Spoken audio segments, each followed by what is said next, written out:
Hey there, Grumpy Old Fart here. This is a compilation video of some of my greatest hits. Hope y'all enjoy them. Maximum damage capabilities.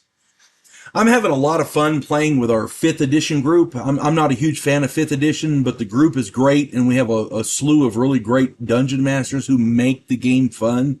Word to the wise people, a quality game master can turn the worst, most bullshit, ridiculously boring game into a fun time. Quality dungeon masters are an essential, and the dungeon masters we have there are exactly that. They are quality. Maximum damage capabilities. In the last game, I ran a rogue assassin who was hell with a bow. Holy shit. He started off at 8th level and literally had one function. I killed things. That's what I did. I could deal out tons of damage. That's it. I couldn't do anything else. But with surprise and first initiative, my assassination capabilities were horrifically and outrageously awesome.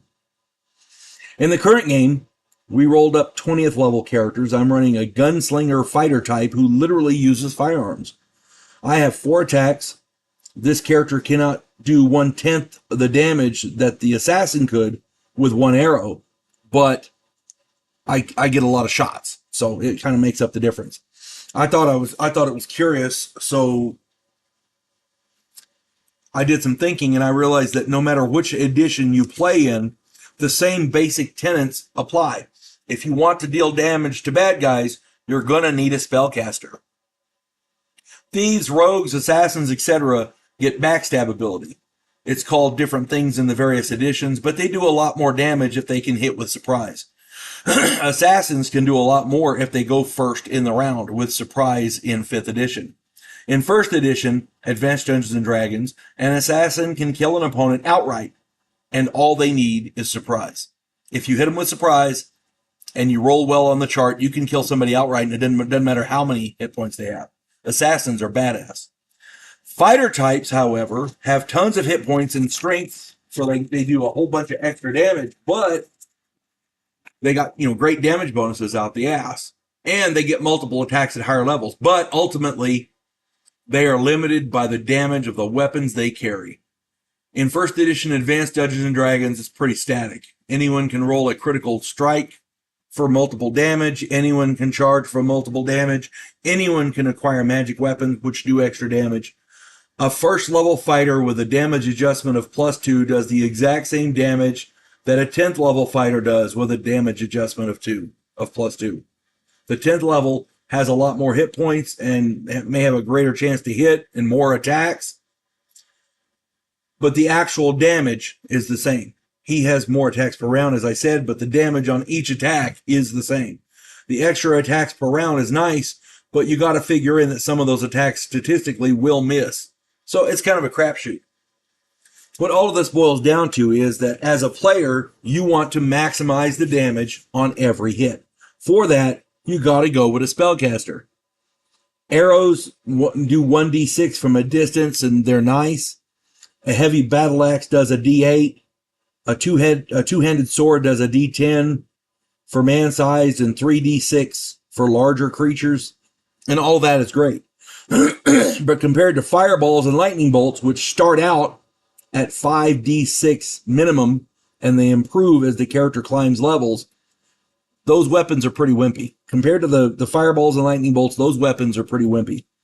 Add in meteor swarms and cones of cold, and wizards start to look like gods. Even clerics and druids can seriously lay down the hurt. Read up on the reverse of heal, harm. Read up on call lightning, blade barrier, flame strike, and the reverse of raise dead, slay living. And that's just for starters.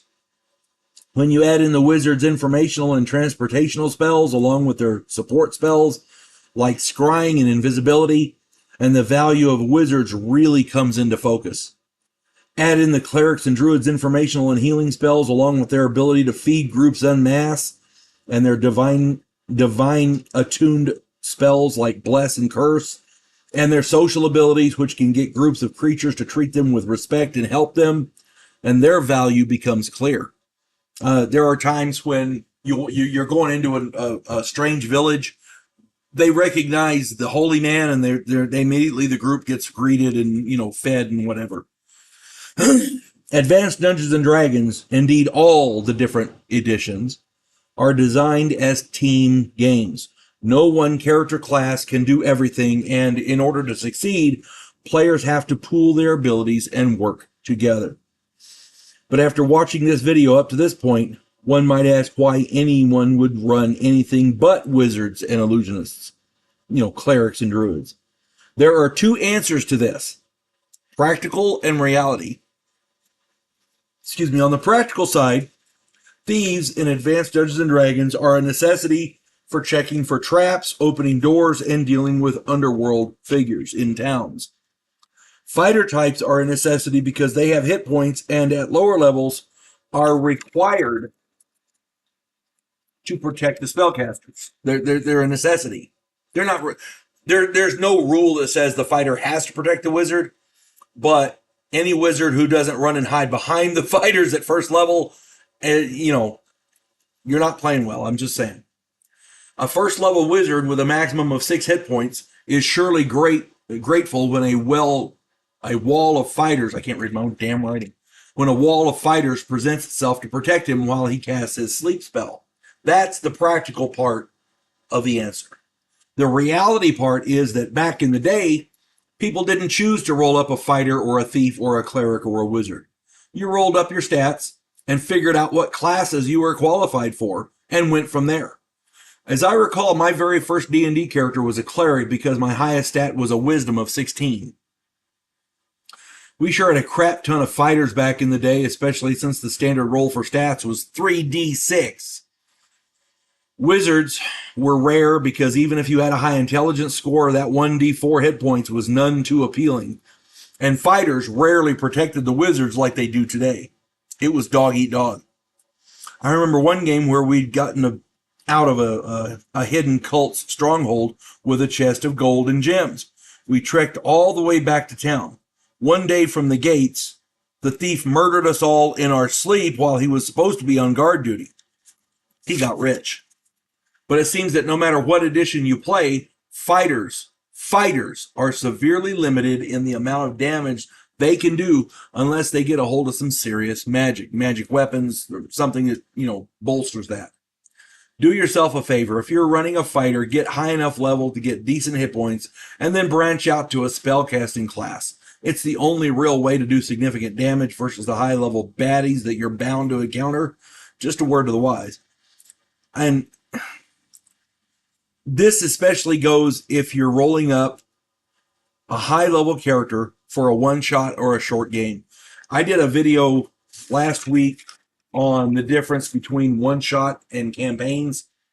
And the main, I don't know if I got the gist across there, but the main gist is if you're doing a one-shot, backstory and character development isn't that important. Because if you roll up a character, a high-level character for, say, a 4 or 5 game thing, yeah, you're never going to use that character again. What's the point?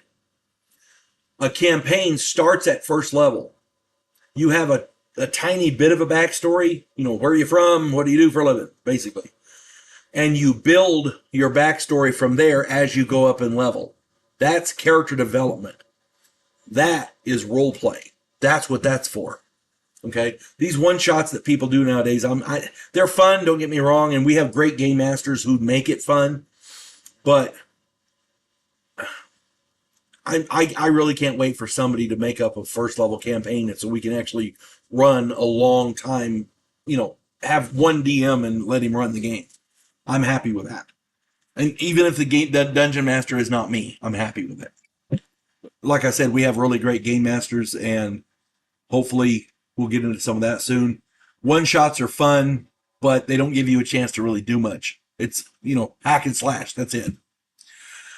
And when you're doing a one-shot like that, if you're rolling up a fighter, branch him off into something that can do some damage with spells, because otherwise you're stuck with your weapons. That's it. And prep for the fight. This happened to us very recently. In our 5e game, the group was tasked with eliminating a pair of very powerful bad guys. We knew what they were, and we had time to prepare. We thought we'd been so smart in avoiding most of the encounters in the lower sections of the castle.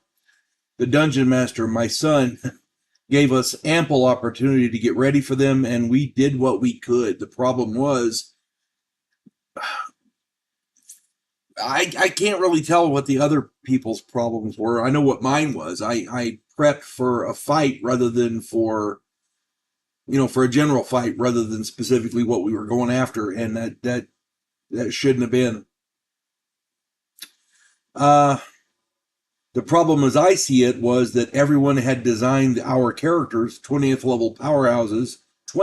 level powerhouses as offensive juggernauts, and to be honest, I think a few of them underestimated my son. I'm so very proud of him. He runs 5th edition like I run 1st edition. He plays bad guys like the intelligent, resourceful, and powerful monsters they are. And truth be told, I got used to playing 5e with nice dungeon masters. I forgot who the DM was and who taught him how to play. As a result, my character is dead. I love my kid. He's freaking awesome. My character died. My son is awesome. The purpose of this video is to give players ideas on how to prep for an upcoming battle. I'm going to split this into 2 separate categories, general and specific. General prep is stuff that a character can do, which is generally good for any upcoming battle. Specific prep is stuff that a character can do when they have information about the bad guy they are going to fight. You obviously want to deal damage, but lessening or avoiding damage altogether is also important.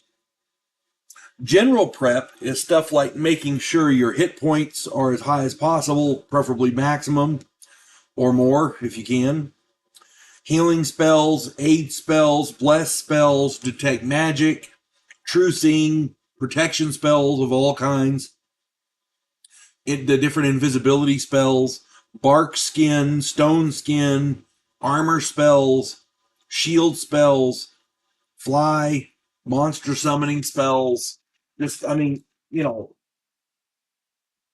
polymorph spells, ultra vision, phantasmal force spells, alter self, etc. These spells can always be used to either prevent your character from getting smacked around like a toothless crack whore, which is what our son's doing to us, or they allow your character to see things that normally they could not, or they could even do more damage than they could.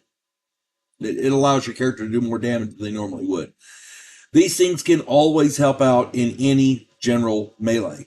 And this is by no means a complete list of if the various things you can do to prevent yourself from taking damage are almost infinite. I mean, you're limited by what your character can do, but as a group, one player can cast spells to affect a bunch of others. So you can cast Bless on a group. You can cast different protection spells on the group. Okay, it is a team game after all. I think in this particular scenario, a lot of our people forgot that. The cleric tried to do some nice things, but that's about it. And I'm guilty of that too. So I made a character who could sneak around and he was a rogue wizard, so he could sneak around and do things, but he was woefully unprepared for what we were going to face. And when we found out what we were going to face, we should have waited, got a long rest. In 5th edition, it's a long rest, but we should have waited and rested and picked different spells for the next day so that we'd had been better prepared.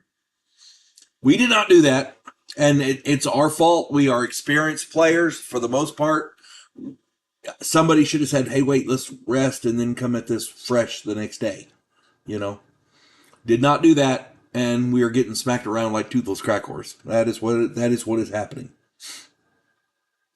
Now, generally speaking, there's a number of things any player can do to prevent damage to yourself, and I listed a lot of different spells.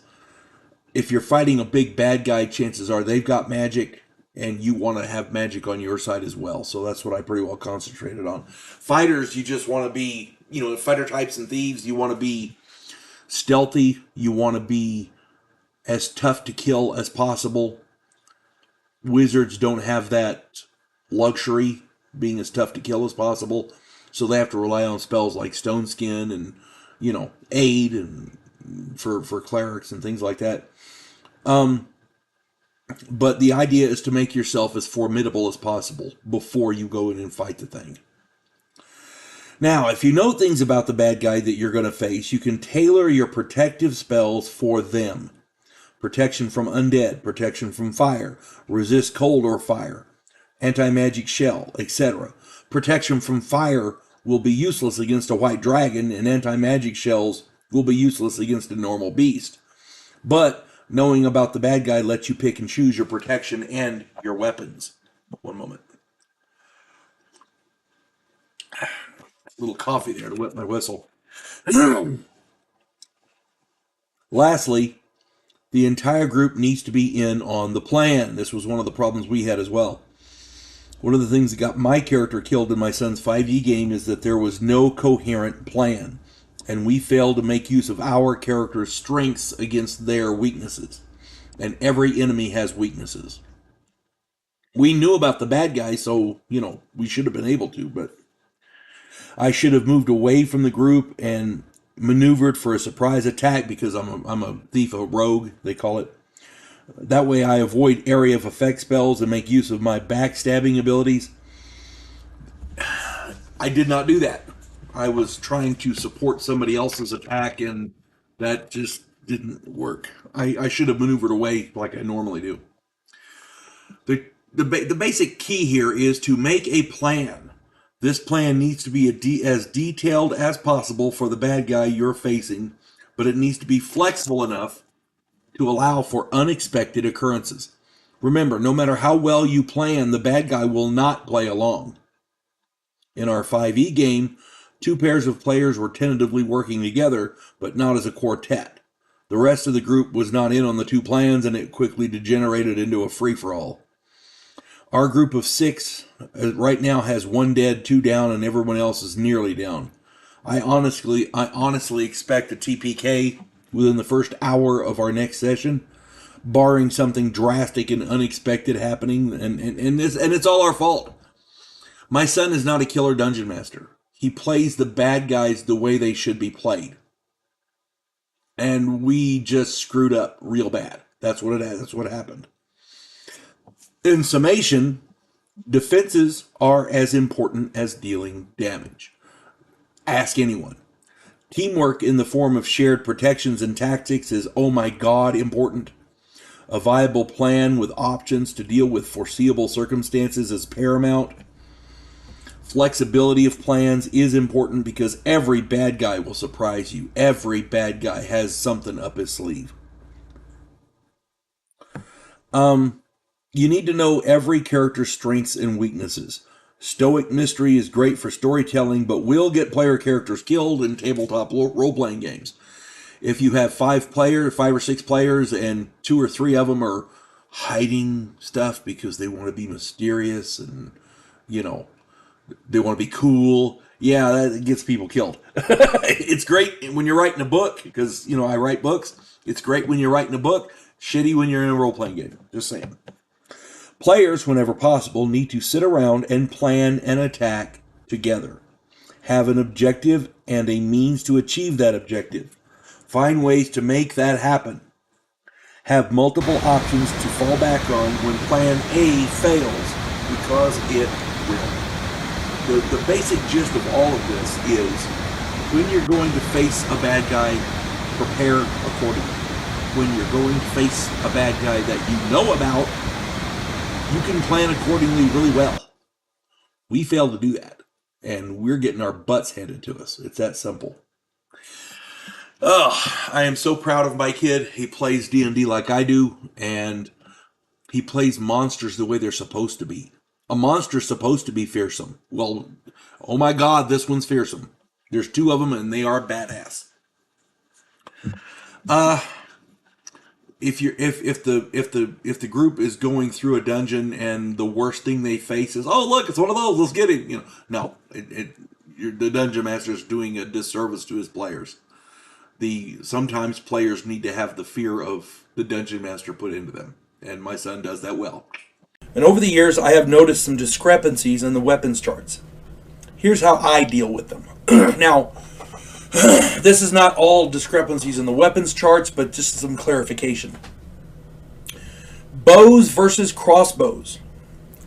Historically, crossbows were easier to use and required a fraction of the training a bowman would need.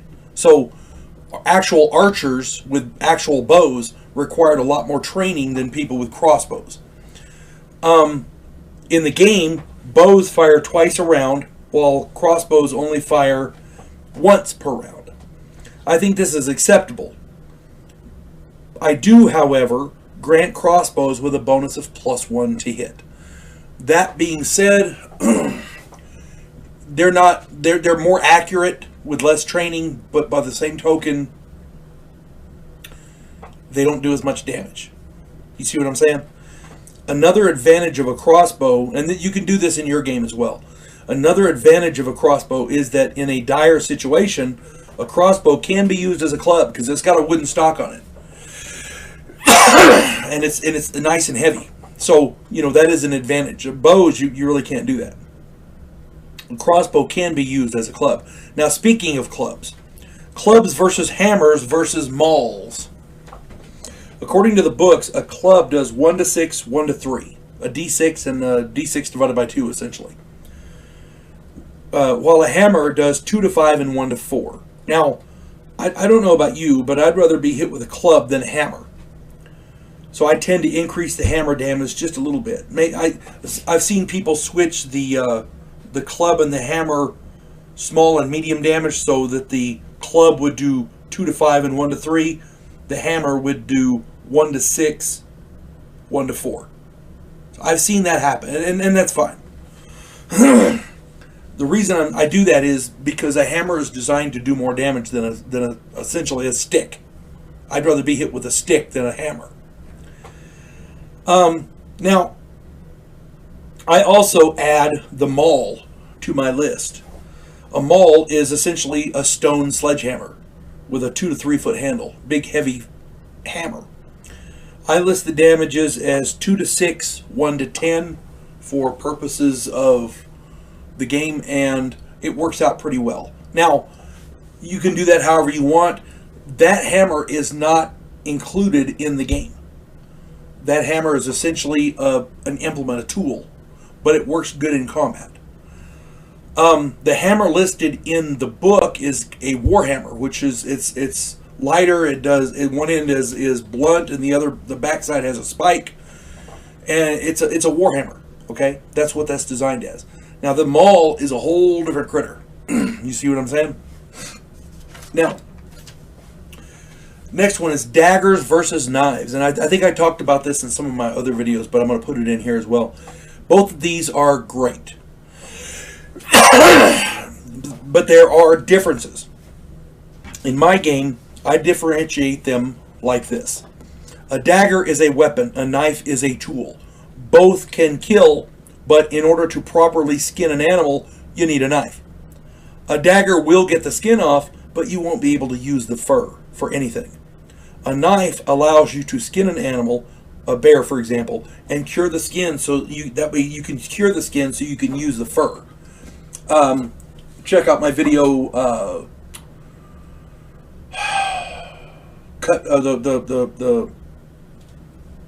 The bargain cloak of cut rate cloak of protection, something like that. It's a cheap version of a cloak of protection. A bear fur to keep you warm also gives you an armor class adjustment. So keep that in mind. So whenever somebody says, I'm going to skin the animal and keep the hide, I always ask, do you have a knife? Well, I've got a dagger. Yeah, that doesn't work. It's because of the shape of the blade. Okay? Horsemen's versus footmen's whatever. A lot of people don't realize the situation here. A horseman's weapon is designed to be used from horseback. It must be lighter and longer. The reason being, you need a longer reach to hit the opponent from horseback. On top of that, you have to be able to use it one-handed. A footman's mace, for example, is a nice heavy implement. It's got a long handle, and you can really wail on somebody with that thing. But it's designed as a one or two-handed implement. A horseman's mace has got to be longer and lighter, and you use it. You have to be able to use it one-handed. You can use it two-handed, but it's designed to be used one-handed. You see what I'm saying? Those are the differences, and it's that way with a horseman's flail versus a footman's flail, a pick, a military pick, same way. Yeah, I mean, they're all that way. Now, swords intended to be used from horseback generally have curved blades to expedite both drawing and using the weapons. If you're on horseback, you may not be able to draw a big heavy sword off your back or draw a sword from your side if it has a long straight blade. That being said, curved blades make it easier to draw from horseback. A long sword can't, like for example, a cavalry saber. A long sword can be used from horseback, but because it is heavier and has a straight blade, most combatants find it difficult if the battle lasts more than a few rounds. One moment. Sorry. Cat emergency. Okay. We have a new kitten, and she has a hell of a time getting off the bed because he's itty bitty. We have steps for them. My wife bought steps for the critters. Imagine that. Okay. But these are just a few of the discrepancies that I have found over the years. And if you find more, please put them in the comments. As a dungeon master, feel free to adjust the charts as long as the rules apply equally to everybody and you explain why you do it. There's a reason for it. That's fine. I was playing with a DM years ago who would give me minuses but wouldn't give reasons. You know, I'm trying to hit this guy. I'm going to have to give you a -4. Well, why? I'm just going to have to. Okay. You know, you got to have logical reasons for what you do. And some of the weapon damages and things like that don't make sense. So I tend to adjust them a little bit. Now, all that being said, you don't have to. The rules are playable as is. If you if you do adjust them, make sure your players know about it ahead of time, and make sure you have a reason. That's all I'm saying. Whenever somebody's new in gaming and they're well, what weapon do I take? They invariably, the smart ones, the ones who are smart power players immediately go for the weapons that do the most damage, which is fine. You want to be able to do the damage. That's the whole point of combat, doing damage to the other guy. But there's a role-playing aspect to it as well. And I'm going to try to touch on both of them here. So here we go. Obviously, you need to choose weapons which fit your character. A barbarian from a Stone Age tribe probably wouldn't know how to use a sword. And a fighter who was a conscript used in the front rank of shock troops would not use a crossbow or a lance. Lances are specifically designed for use from horseback, so, you know, chances are if you're a foot soldier stuck up in the front lines, yeah, they probably gave you a sharp stick or a club. I'm just saying.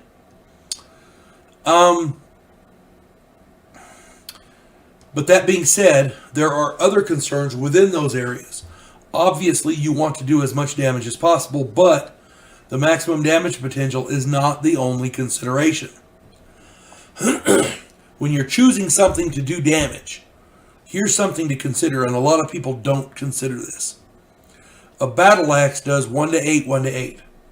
1 to 8 for small and man-sized, 1 to 8 for large, which is cool. But a Volge does 2 to 8, 2 to 8. Personally, I would go for the Volge. While the maximum damage of each weapon is identical, the minimum damage of the Volge is twice that of the battle axe.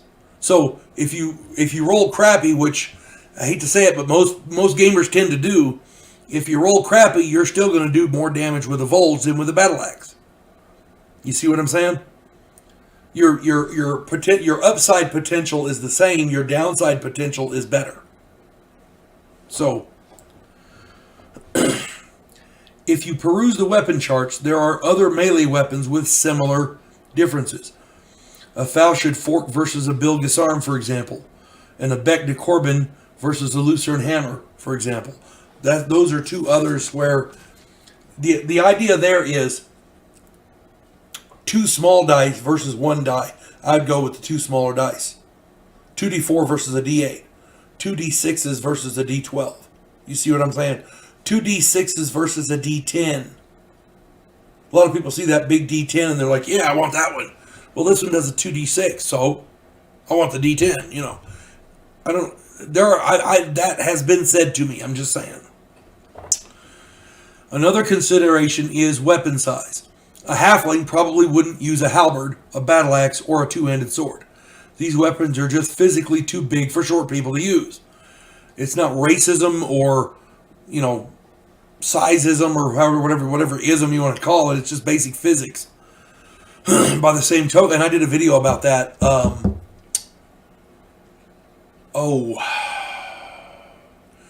I forget which video it was, but I did a video where the guy was running a pixie and he was using a Lucerne hammer that he was throwing and it was returning to him like Thor's hammer. And the dungeon master allowed him to do it, so you can't say no. But yeah, there's something blatantly wrong with a guy 4 or 5 inches tall throwing a pole arm and it coming back. I'm just saying. By the same token, longer weapons give a better reach. I'm a huge fan of spears and pole arms because they do more damage and enemies with shorter weapons are at a disadvantage. If the dwarves and the other short characters are up front fighting, you know, hacking and slashing with their axes and what all, and you're a human right behind them with a spear, you can reach over them and stab. You see what I'm saying? That is a valid tactic. It's been done many times in Dungeons and Dragons. I want to say a friend of mine wrote an article on it for a magazine, but I don't recall. Anyway, my point is, spears and pole arms like that do better damage and they give you greater range. Now, spears by themselves are a personal favorite of mine because they can be missile weapons or melee weapons. They're very versatile. Plus, if you throw a spear at a wizard and it lodges in his chest, he's got to take the time to pull that out before he can start casting. At least if the dungeon master takes into account pain and suffering. Another consideration is space. Heavily wooded areas limit missile weapons. If somebody's hiding in or running through the trees and it's a fairly heavily wooded area, yeah, shooting them with a missile weapon would be severely problematic. Also, if you're in an underground setting or in a room with a 5-foot high ceiling, this is going to limit the use of pole arms and other large weapons. They're going to have to pull something smaller like a dagger or a sword. Space is a consideration when you're dealing with big weapons. Now, in my opinion, a variety of weapons for your character would be needed. Now, if you can only afford one weapon, make sure it's usable in virtually any area. But, in my opinion, here's what you need for your character. You need a primary melee weapon that does good damage. You need a you need a backup weapon. A smaller weapon that does reasonable damage that you can, if in case something happens to your primary weapon or your primary weapon is too big to use in a specific area or it's for whatever reason you can't use it, you got to have something else to use, okay? So you got to have a primary melee weapon and a backup melee weapon. And third, you have to have a quality missile weapon, a bow, sling, something. This should cover most, if not all, contingencies. And this is not me showing you how to be a power player. This is me saying this is common sense. Armor choices. For characters in Advanced Dungeons & Dragons, armor choices are extremely important. In many ways, armor can be more important than weapon choices. Certain aspects of the character class will determine what types of armor are available to choose from. Beyond that, it's merely a question of preference and economics. Druids cannot wear metal armor. They're limited to leather or padding. Wizards cannot wear any armor at all. Thieves are limited to leather armor. Monks cannot wear any armor at all. Fighters and clerics can wear literally any armor.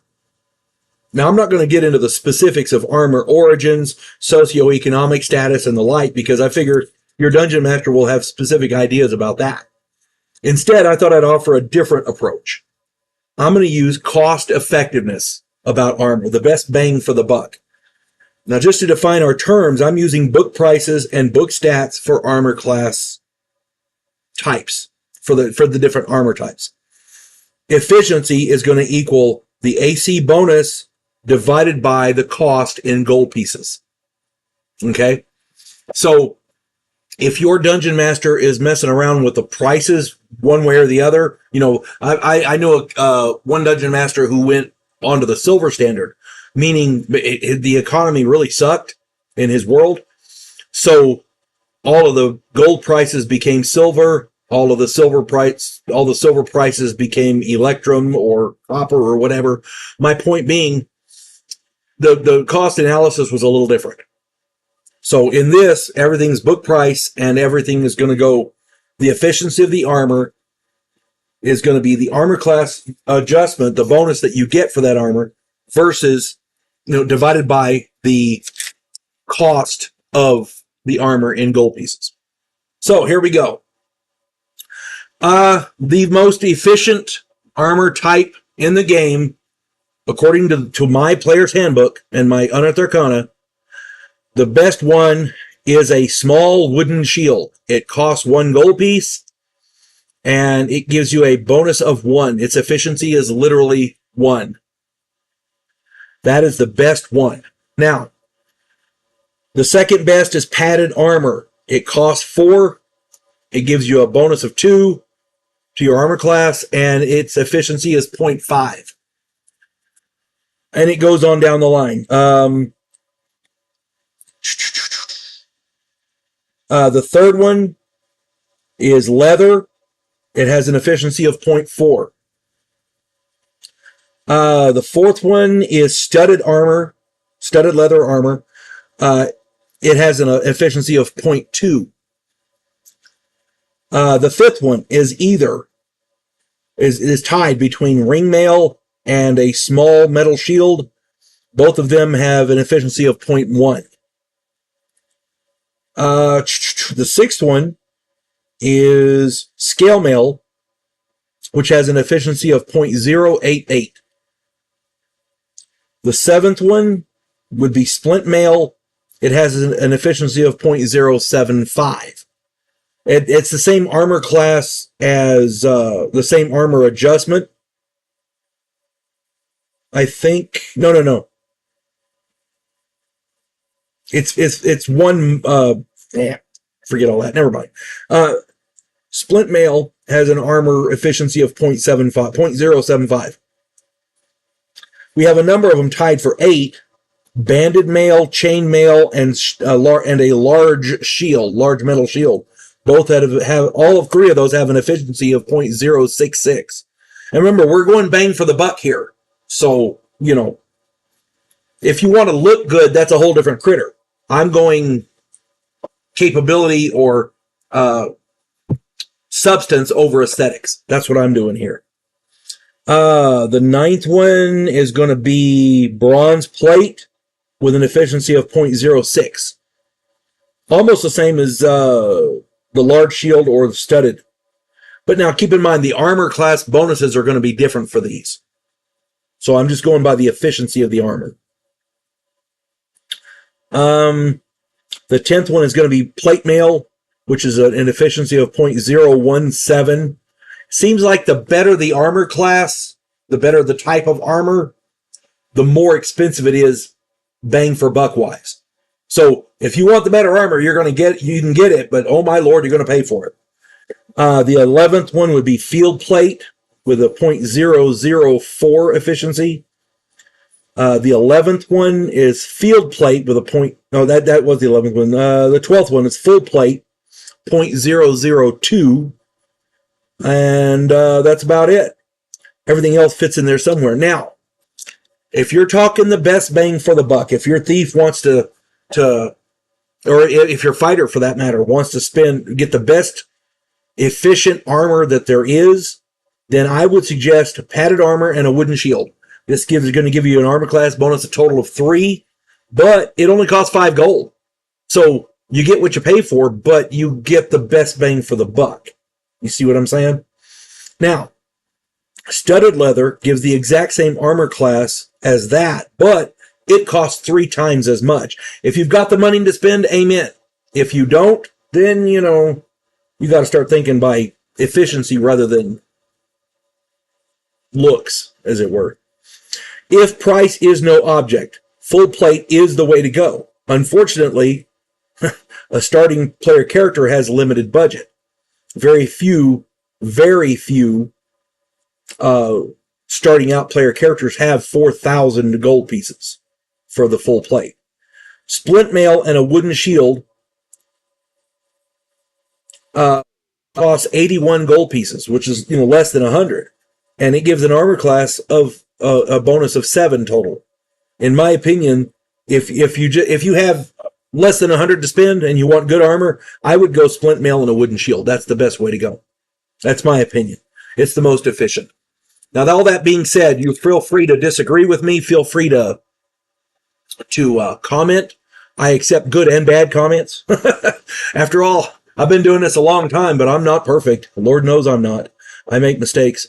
One thing I would recommend, though, is aside from just the efficiency of the armor, for example, if you're running a paladin or a cavalier, yeah, they're going to need the best armor they can get. And for them, price is an object. But in the other end of it, a cavalier wants to spend more money on armor to look better. You see, it's an aesthetic thing for him or her. Now, that being said, that's something to consider, but it's not what I was talking about in this video. So keep that in mind in your comments. I'm not saying you can't buy the good armor. I'm saying efficiency is sometimes better. And if you've got less than 10 gold pieces, for 5, you get padded armor and a wooden shield. There you go. This is about spell components in Advanced Dungeons and Dragons and a lot of other games. Spellcasters can become extremely powerful, and there's only so much a fighter class can do when they get to higher levels. At lower levels, fighters just hack through wizards like they're nothing, because they start out with 1 spell and that's that. At higher levels, fighters won't, at least smart fighters, won't take on a wizard without some serious planning, because wizards get very, very powerful. To offset this, the game has created, it didn't really create it, but it utilizes what are called spell components. Spell components are material items that a wizard, for example, in Advanced Dungeons and Dragons, needs to cast a spell. And in classic literature, you get, the Eye of Newt, Toe of Frog, Tongue of the Crow, druids need mistletoe, that kind of thing. And clerics require spell components as well, but they're not near as bad as wizards. Wizards need a lot of spell components. Excuse me. And many dungeon masters don't even worry about spell components. Because they're frankly kind of a pain in the ass to keep track of. So basically what it boils down to is most dungeon masters tell their spellcaster players, the players who are running characters who are spellcasters, just donate a percentage, 10%, 20%, 30%, whatever, to your, write it off as spell components and call it good. Okay. And for the most part, that works pretty good. At higher levels, you get into really bad spell components where you need a gem that's worth 5,000 gold or something, and that doesn't fit into that little 10 or 20 or 30% paradigm. That's something you have to actually get. Or, when you get into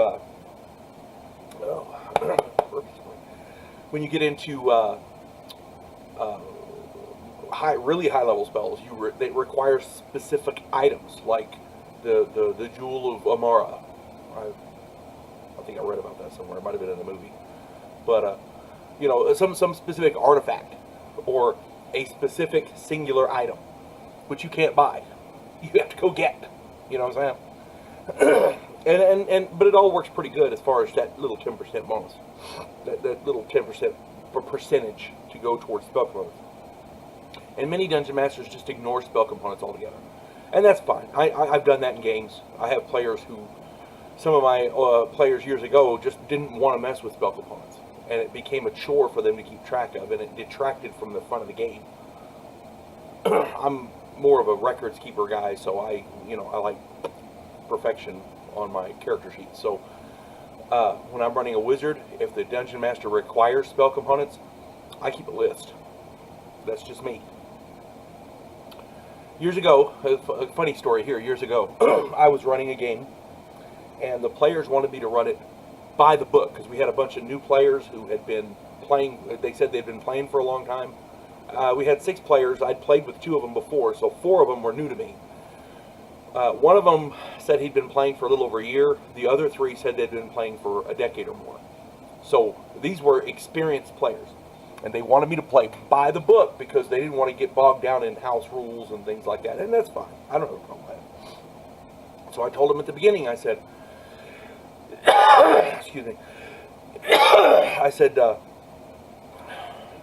if you're going to play by the book, it means we got to use everything. You got to use the encumbrance and armor class, for the armor, all the specific armor class stuff. The weapons effectiveness against armor class, they have charts for that. If you really want to get down in technical, and we have to use spell components. And everybody's like, yeah, no problem, it's all right. We had one guy who had been playing over a decade, he said, and wanted to play exactly by the rules because it was his insistence. He never bothered to buy spell components, and this was evident the first time we were in a situation where there was a wall they had to scale. They had to get up to the top of this wall to complete the mission, and they were trying to sneak into a castle, as I recall. And the thief in the group failed his climb walls, so he could not climb that wall. It was beyond his capability to climb that wall. And everybody said, "Well, we got to get up that wall. We got to get up that wall." I said, "Okay, fine." The wizard says, "No problem. I took spider climb for the day." I said, "Okay, great. You got your live spider?" He goes, "What?" I said, "Your live spider and your bit of it." "What?" "Yeah, that, according to the book, it requires bitumen and a live spider. I think it was bitumen, but I know it was a live spider that he had to consume in order to activate this spider climb spell and climb the wall like a spider. It's a neat spell, but he didn't have his live spider. And he said, "Well, I'll just jump up there." I said, "Cool. You got your grasshopper's hind leg?" He goes, "What?" "Your grasshopper's hind leg. The spell component is, you have to break a grasshopper's hind leg and jump up. It allows you to do the jump spell." He goes, "Well, I didn't get that." "Well, you can't do the spell then." He goes, "Well, we got to get up there. Everybody look around. There's no grasshoppers here." "Oh, crap. Find a spider. Find a spider." And the hilarious part was seeing 6 high-level characters on their hands and knees rummaging around trying to find a live spider as a spell component for the wizard, who insisted on playing by the book and insisted on everything that goes with it, who failed to buy his spell components. that was just hilarious, because in game time it was like 4 hours before they found a live spider, because they found some and then they ended up killing them by accident. And one of them finally got the live spider trapped, and I got it. He's got it in my hand here. It took a while in game time, and in real time it took something like 12 or 15 minutes. And all the while I'm rolling to see if the guards have seen them. Play by the rules. You got to use spell components, and it's an understood thing that if the players and the dungeon master agree not to use spell components, that's fine. I'm not saying you have to, but if you're going to use spell components, you got to use them. You got to use all of them. Otherwise, it creates an imbalance in the game. And that was just hilarious. And you know what? Those guys never wanted to play by the book again. Imagine that. Gathering spell components. Now, I've been playing Advanced Dungeons & Dragons since the 1970s, and over the years, I've played in many different games under many different dungeon masters. A few sucked, a few were brilliant, most were okay. Very few of them, regardless of caliber, required the use of spell components. Most of the ones that did either had penchants for precision or were outright sadists. When I decide to make players use spell components, I assure you I do it out of a sense of realism and the flavor of the game. I would never do it to make my players suffer. Wink, wink. No, but seriously though, should a dungeon master require you to keep track of spell components? It really isn't that big a deal. What I do if I'm playing in a game and the guy says, "Oh, okay, you got to keep track of spell components," no problem. I go down and I look through the book and I find the spells available to me. Either the ones that, if I'm a wizard or illusionist, they're the ones in my spell book. If I'm a cleric, I have to go through the whole thing because I can pick any of them. It's just which ones I want for the day. Same thing with the druid. What I do is I jot down a list of the components I'm going to need for all of my first level spells, because at first level that's all you get. You see what I'm saying? Most first level components really aren't that complex. They're not really that numerous. Most of them can be found walking around a small town. Most of them can be found in innocuous common places. Soot, string, dirt, etc. are common. Some of the items will require a monetary expenditure. Dungeon Magazine, I think it's, or Dragon Magazine rather, Dragon Magazine, because there's two of them, Dungeon and Dragon. Dungeon Magazine, as I recall, put out an article titled, I want to say it's called "It's a Material World." It lists all manner of spell components, their cost, and where they might be found. That article can be found online, and I highly recommend that you get it. If you're a dungeon master and you want them to use spell components, you're going to need that article, trust me. It's really good. As for the common items, offering to tidy up a smithy, a tavern, or a shop for a few coppers will grant you access to most of them. Most shop owners, blacksmiths, or tavern keepers will be willing to part with soot, dirt, or other garbage, quote-unquote garbage, if it means getting their places cleaned up. A word to the wise: if they find out you are a wizard, those simple common items might suddenly become commodities. Because, capitalism is capitalism. You don't give away nothing. You sell it and make some money off of it. And if some idiot will give you 10 copper pieces for a handful of soot, guess what? Well, I got lots of dirt in the backyard, buddy. It's going to cost you, though. That kind of thing. I've seen people sell fertilizer, fertilizer-infused dirt for a lot of money. It's freaking dirt, people. I'm just saying. Most temples will grant a discount for loyal and faithful clerics. Take note of the Player's Handbook, page 54, for the procedure for druids to acquire mistletoe, holly, and oak. Those are indispensable for druids.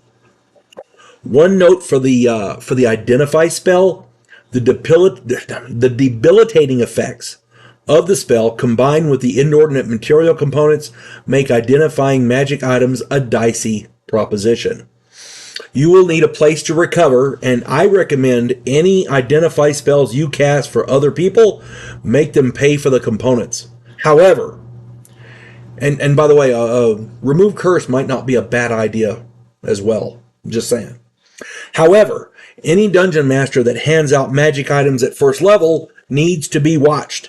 He may very well be a Monty Hall. There may be a reason for it in his game, and that's possible.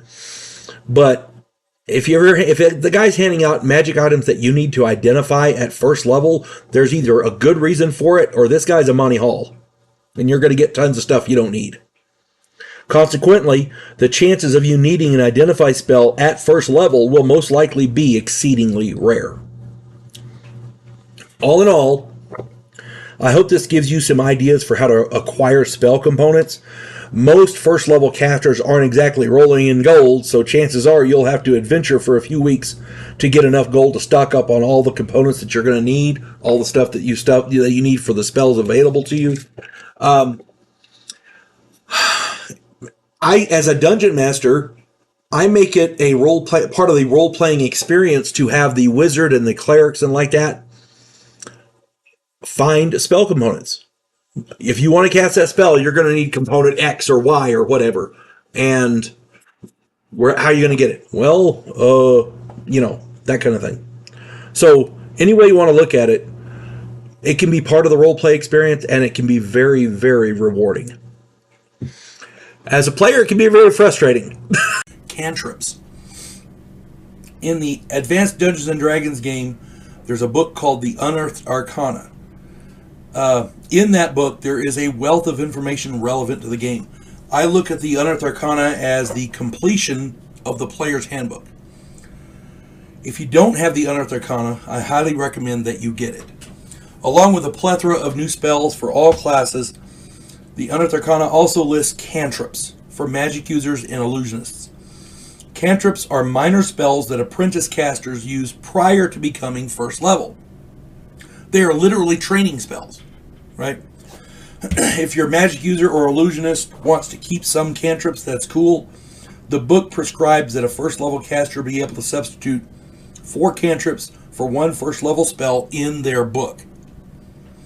What I do in my game is I allow them to keep their apprentice books and memorize 4 cantrips in place of 1 first level spell. Their apprentice book, of course, contains all of the cantrips. I can't see a wizard not getting an apprentice to study all of the different cantrips for the various different effects and as research tools. You see what I'm saying? You want to give your student as broad a range of skills as possible before they get to first level. That would be my take on it. Player characters are not required to use their cantrips or to even keep them. That's a personal choice. Read up on the casting of cantrips section on page 45 of the Unearthed Arcana. I have lost count of the number of players in my games over the years who have looked at the list of cantrips and frowned before turning their nose up at them. Cantrips are weak, to be sure, but many of them have their uses. These players who turn their nose up are missing out. They're not using everything they've got in the game. They're not making use of every advantage. Okay? Many of these cantrips are useful around the castle, the hovel, or the campsite. Many of them have uses as distractions. Person affecting and haunting sound cantrips will definitely distract an opponent.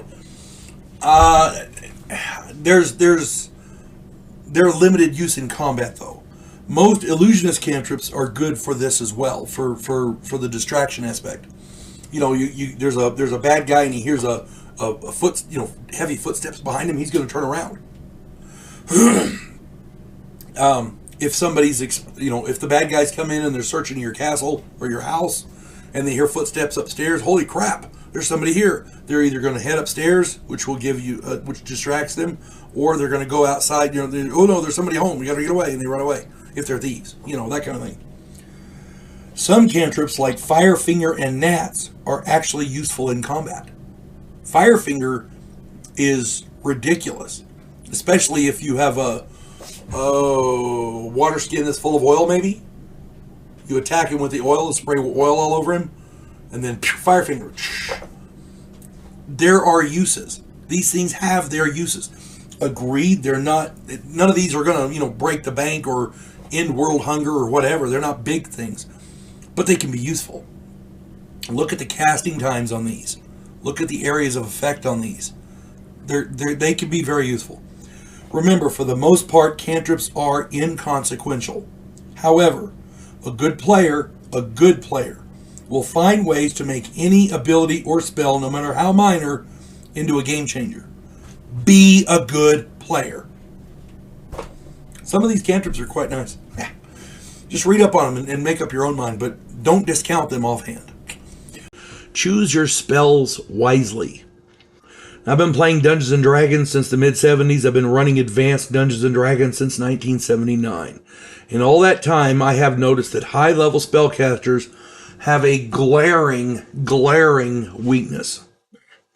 Many of their more powerful spells are negated completely with a successful savings throw.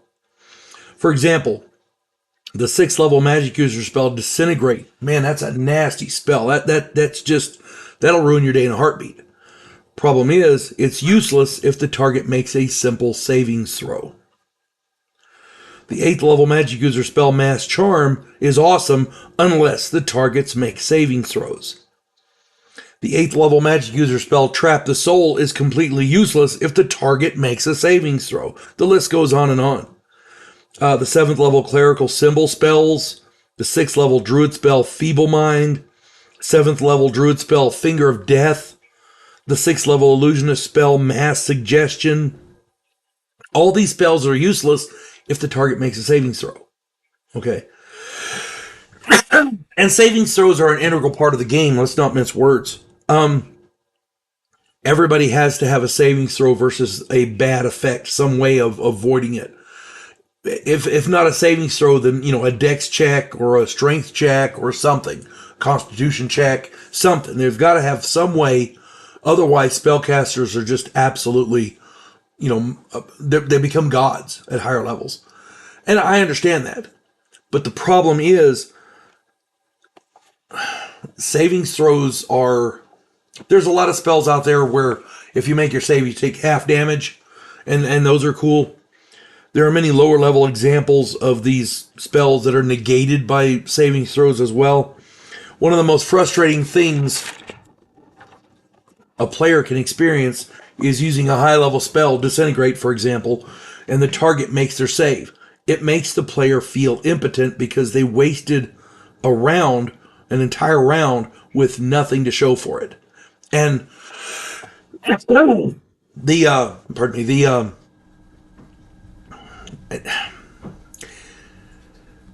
what good is a spell if the target makes their savings throw? And yes, there's the back and forth of combat. I get that. Sometimes things don't work in your favor. I get that. But an 11th level magic user wastes his round because the target gets a lucky die roll. You see what I'm saying? And a first level player character still gets those saving throws. Magic resistance is a whole different critter because that negates pretty much all magic. But I'm just talking saving throws. What's worse, when you have a high level player character, chances are you're going to be facing high level or high hit die monsters. Their saving throws are much easier to make. Add to that the fact that most high level evil fighters, wizards, clerics, or thieves have magic items that give bonuses to their saving throws. For example, rings and cloaks of protection, magic armor, some magic shields, etc. The other day, I was running an Oriental character, a Wu Jin, and I want to say it was 11th or 12th or 13th level, something like that. My savings throw versus spell was like an 8. Well, I had, being a high-level character, I'd gotten lucky and found a number of rings and cloaks of protection. I was wearing a cloak and a ring, which gave me a total of a +5 to my savings throws. So I needed a 3, because those are added into savings throws. I needed a 3 to make my savings throw versus spell. You see what I mean? Higher level stuff gets better savings throws. That being said, if you're fighting something that's a high level like that, chances are they've got stuff that'll boost their savings throws as well. So you honestly, at high level, what good is almost any spell when a savings throw completely negates the effect? Any way you want to look at it, if you need the spell to work, if you really want the spell to work, be sure to use a spell that doesn't have a savings throw. Some of them don't have savings throws.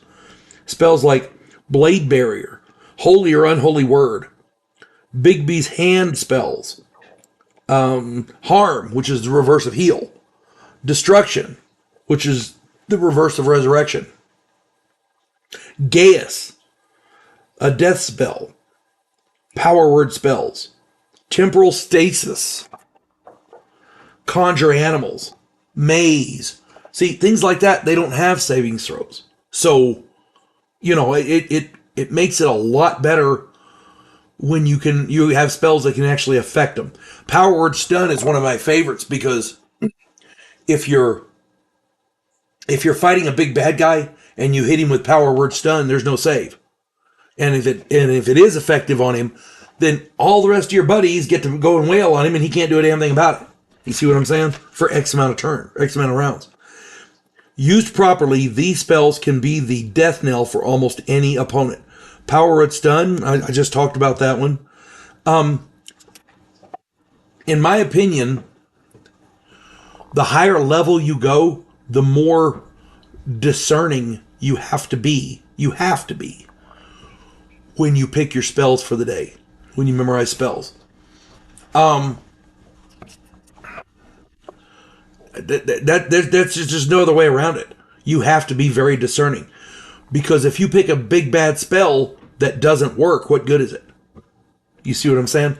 And any spell with a save that allows a saving throw that negates the entire spell can be useless just with a lucky die roll. And not to mention if they're a high level character, high level bad guy who has a low saving throw to begin with. You see what I'm saying? So choose your spells wisely. Try to pick things that can be effective whether they have a good saving throw or not. In Advanced Dungeons and Dragons, it's a foregone conclusion that there will be combat, just like in any role-playing game. That's the whole point, the action and adventure. In any combat, real or role-playing games, accidents happen. In real life, friendly fire accounts for far too many deaths in any conflict, even if they're accidental. Friendly fire does happen. So this is a warning for that in role-playing games. In Advanced Dungeons and Dragons, these accidents usually result from what are called fumbles. You roll in a d20, you roll a 1, oops, I fumbled, what happened? You roll on a chart. This is what we do. We roll on a chart. I accidentally threw my weapon over there. I accidentally hit my friend, that kind of thing. A fumble. A misfired arrow or an ill-swung battle axe can really screw up a plan, especially if you're in a tight combat situation. But the really big accidents occur when spellcasters don't realize the repercussions of their spells. A fireball cast on the enemy's nose is really cool until you realize the bulk of your party is in melee combat with that enemy. Fireballs have a blast radius, and all of these friendlies are smack dab in the center of it. That's the classical example. Many spells have blast radiuses that will affect far more than the one enemy target, and spellcasters need to be aware of this. In other, more modern role-playing games, a misplaced hand grenade. You're using your grenade launcher, and you know, like in Recon or whatever. I did one called the Cockeyed Grenadier, I think it was called, something like that. Go check that one out. Any basic explosive, you got to be real careful how you use them. They could really spell disaster. It's not just in Dungeons and Dragons. Check out my Recon video, Mercenary Missionary Mission. Check out the Cockeyed Grenadier. Check out A Boob in a Trap, I think it's called. I got a lot of them, trust me. But it's not just spells with blast radiuses that you need to watch out for. Check out my video on electricity in Advanced Dungeons and Dragons. Spellcasters using electricity are always a potential threat to the party. And I have a story to illustrate that. Here we go. I had a group of 7th and 8th level player characters exploring some ruins, and there was a thunderstorm going on.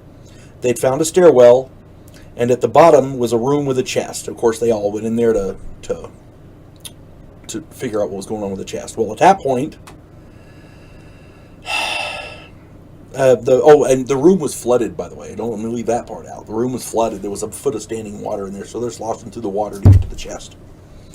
Then, of course, the big bad guy's main henchman showed up. This guy was an evil paladin. The battle ensued, and it was a bloodbath. People were getting hacked up, and it was just nasty. The group was hacking on this guy, and they were actually doing pretty good until the magic user got the bright idea to use his Shocking Grasp spell on the bad guy. Shocking Grasp is a first level spell. It's not intended to do a shitload of damage. It only does a D8 plus 1 per level. At 8th level, he rolled a D8, so it's a D8 plus 8 for his level. It's a D8 plus 1 per level. It was 8th level, so it was a D8 plus 8. He happened to roll an 8, so it was 16 points of damage. The Paladin was wearing plate mail. If you go back and watch that video on electricity, he was wearing metal armor and he was standing in a puddle or a pool of water. Therefore, he took double damage. The 32 points of damage finished off the Paladin. Yay, right? Unfortunately, the entire group was also standing in that pool of water, so everyone took the 16 points. 5 of the player characters were wearing metal armor, so they took double that. So the 32 points actually killed all 5 of them. The 3 that were not wearing metal armor took the 16 points, and of these, 2 of them died. The only survivor was the 7th level cleric, and he only survived because he got lucky. Let me explain. As luck would have it, he lost his chainmail earlier in the adventure to a rust monster. He had not had the opportunity to replace it, so it was sheer luck he wasn't wearing his armor because normally he did. He was dropped to one hit point. He, of course, scrambled up the stairs out of the water and made his getaway. The rest of the party died, and the magic user did it. The moral of this video is watch your fire. I don't care what game you're playing. Watch your fire. Use some common sense. The lives you save may very well be your own and your party's, because the wizard died too. Spellcasters, read your spells and understand what they do. Know the areas of effect. Be familiar. If you're going to run a wizard, be familiar with basic physics. Electricity travels in water. That's all. That's the only thing I can tell you. Familiars. Excuse me. One of the more interesting facets of running a magic user in Advanced Dungeons and Dragons is the familiar. A familiar is a creature, an animal, or a being, which can have a slight benefit to the wizard. But some of the special familiars can be quite nasty. Give you lots of good bonuses. But in my opinion, the downside to a familiar is significant to the point of questioning whether or not they are actually worth the effort. Let me explain.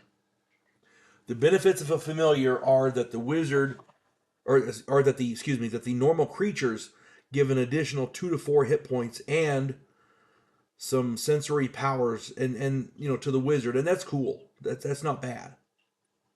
But if the animal dies, the familiar, if it's a normal animal and it dies, the wizard loses twice the number of hit points that the familiar had. So it gives you 2 to 4 hit points when it's within a certain range, and that's cool. But you lose twice that much if it dies. So a fireball is devastating to a wizard. A low-level wizard with a familiar, yeah, you're just asking to get killed. I'm sorry, you're asking to die. They don't have to kill you. All they got to do is kill your familiar, and you're fucked. This is the way it is. I have seen wizards die because somebody stabbed a cat. Literally. Such creatures, these familiars, they act as guards, spies, scouts, that kind of thing, so that one should be able to get a good night's sleep with their familiar on guard. And that's always a plus. The magic user can converse with the normal creature, and it is abnormally intelligent and faithful to the wizard. They can retrieve small objects such as keys, a scroll, water skin, etc. Then I wouldn't, depending on their strength, water skin, if it's full, might be a little much. But the normal creatures give sensory powers. The cat gives excellent night vision, superior hearing. The crow gives excellent vision. The owl gives night vision and superior hearing. The hawk gives distance vision. The toad gives wide angle vision, and the weasel gives hearing and olfactory, bonuses. The special familiars are a little more capable. The Depending on the alignment of the magic user, it can be a quasit, an imp, a pseudo dragon, or a brownie. All of these are available to read up on in the monster manual. The powers the special familiars give are in the monster manual. Brownies become friends and companions, and the magic user gains a dexterity of 18. The magic user is never surprised, and they get a +2 on all their saving throws. That's cool. I agree. That's awesome. But brownies don't have a hell of a lot of hit points. That's all I'm saying. You kill it, and yeah, it's not good.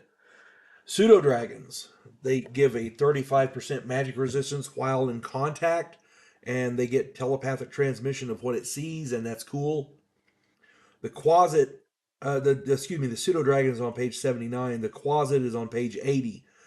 Uh, the quasit gives telepathic communication of senses, including infravision, up to 1 mile distance, as long as it's within a mile. It gives a 25% magic resistance while within 10 feet or 10 yards outside. It allows the wizard to regenerate 1 hit point per round. It gives +1 level of ability while within a mile, but the wizard loses a level of ability while more than 1 mile away. If the quasit is killed, the player character loses 4 levels. Yeah, that could be devastating. If you're a third level wizard and you roll and get lucky and get a quasit, is it really luck? I'm just saying. The quasit also gives a type of a commune where it communes with a lower plane, and that can be informational. Good for information purposes. But again, 4 levels. I I don't know. I don't know. Again, I don't know if it's worth it. The imp is on page 54. It gives a telepathic link of sensory impressions, including infravision, when within a mile. It gives a 25% magic resistance and regenerates 1 hit point per round when within 10 feet or 10 yards outside. It gives +1 level while within 1 mile, but -1 level outside that mile, just like the quasit does. It can also contact a lower plane, and if the imp dies, the player character loses 4 levels. Yeah, I'm sorry. To me, if you're more than 6 level, maybe, but to me it doesn't. It's not worth it. Yeah, you get some nice temporary gains, and the magic resistance could be cool, but it's not worth your life. In my opinion, normal familiars are not powerful enough to warrant the downside. They give the magic user 2 to 4 hit points, but if they die, the wizard loses twice that amount. Wizards don't have that many hit points to begin with. I've seen first level wizards, as I said, lose familiars and it kills them. I've seen that more than once. Um, I saw a big bad evil paladin step on a cat and kill a wizard. Wasn't even meaning to. Um, Area effect spells can be disastrous for a wizard. Um, Say the wizard's there, his familiar's there, somebody casts a fireball into the room. Even if the wizard survives, the familiar probably didn't, even if it made it save, and chances are, the wizard's going to lose that much more hit points. It's devastating. The special familiars give all manner of neat abilities, but if the imp or the quasit gets killed, the player character loses 4 levels. In my opinion, the best thing these specials give is the magic resistance. But since it's so low, 25 to 35%, you really can't rely on it to save your character's life. Brownies give a decent savings throw bonus, and the not being surprised is cool. But in my opinion, the best thing is that the brownies have is high intelligence as a friend or companion. They become an invaluable source of information and advice. There is some discussion and debate among players and dungeon masters alike whether or not the wizard gains the hit points of the special familiars. This is due to the wording of the spell on page 66 of the player's handbook. Now, I've seen it played either way. But either way, the Dungeon Master wants to play it is okay, but keep in mind that if the magic user gains the benefit of the extra hit points, then should the special familiar die, the magic user loses twice the hit points of that familiar. An imp is a 2+2 hit die critter. A pseudo dragon is a 2 hit die critter. Quasits are 3 hit dice. Brownies are a half hit die. The brownie would not be too bad, but the others range from 2 to 24 hit points. A max hit point Quasit familiar dying would cost the magic user 48 hit points. This could potentially drop a 12th level wizard. So yeah, it's crazy. Familiars can be fun in the game, but make sure that the player understands the downside of them dying. If there's any question the player could potentially handle it badly, then I would recommend against it. I saw a player. I was playing in this game. I was not the dungeon master. Everybody at the table heard the dungeon master explain everything about this familiar, and this familiar ended up. The guy rolled max. He had 8 hit. I want to say it was a cat, had 5 hit points, and when the paladin he explained, if you die, you're going to lose 10 hit points. The second level wizard only had 8. So, the paladin jumped in there and was attacking the group, and he stepped on the cat and killed the wizard. This player did not handle it well. Well, that's not fair. We told you what was going to happen. You knew what was going to happen. You chose to do it. But that's not fair. Well, there's nothing fair about getting killed in combat with a paladin, an evil paladin. It's just, But them's the breaks. This could create friction in the game, and that's something every dungeon master would rather avoid. So if a player really wants to do it, make sure you explain to them exactly what's going on with that familiar. Make sure they know all the ins and outs. Make sure they know what the pros and cons are. Make sure they understand the downside. At that point, if they want to do it, hey, knock yourself out. But just be careful, because the downside of a familiar can be really, really down. They give a few nice bonuses. I'm not saying they don't. And they are useful. But again, the downside is really down. It struck me that many players and even dungeon masters don't realize how versatile some of the spells that they have are. And they read over what the spell does, that they don't really understand about how they can be reversed. A lot of spells can be reversed. Many spells listed in the books, by being able to be reversed, it makes the spells a lot more, what's the word I'm looking for? A lot more useful. Very, very useful.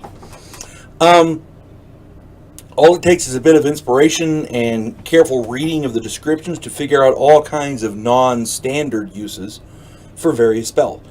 But even more so, there are many spells that, because they're reversible, it adds whole new dimensions to the list of possibilities for these spells. A quick scan of the spells listed in the AD&D Player's Handbook yields dozens of reversible spells. Some of these are Bless, which can be turned into a curse; Create Water, which destroys water; Detect Evil, which makes an undetectable evil; Know Alignment, which becomes Obscure Alignment; Cure Disease, which becomes Cause Disease; Protection from Evil 10-foot radius is reversible to Protection from Good 10-foot radius; Transmute Rock to Mud becomes Transmute Mud to Rock, which can be quite useful. There are many more, all across the different classes. All you have to do is read the spells. Some of the most useful reverse spells actually add to the combat capabilities of certain casters. Specifically, clerics and druids. Wizards have a lot of offensive potential. I consider them the artillery pieces of the unit. They're so useful. Clerics are the healers, right? Everybody knows that. Well, clerics can also deal some significant damage. They can wear armor. They can do. They can wield heavy weapons like maces and different other items. Druids the same way. But when you reverse some of their spells, they can be quite nasty too. There are a variety of cure spells, such as cure light wounds, cure serious wounds, cure critical wounds, and the heal spell, all of which are reversible to cause. Cause light wounds does a D8 damage, just by touch. Cause serious wounds does 2d8 plus 1, just with a touch. Cause critical wounds does 3d8 plus 3 damage with just a touch. And for a frame of reference, a battle axe is listed as a d8. So yeah, at first level, a cleric can touch somebody and do as much damage as a battle axe. I don't care who you are, that's impressive.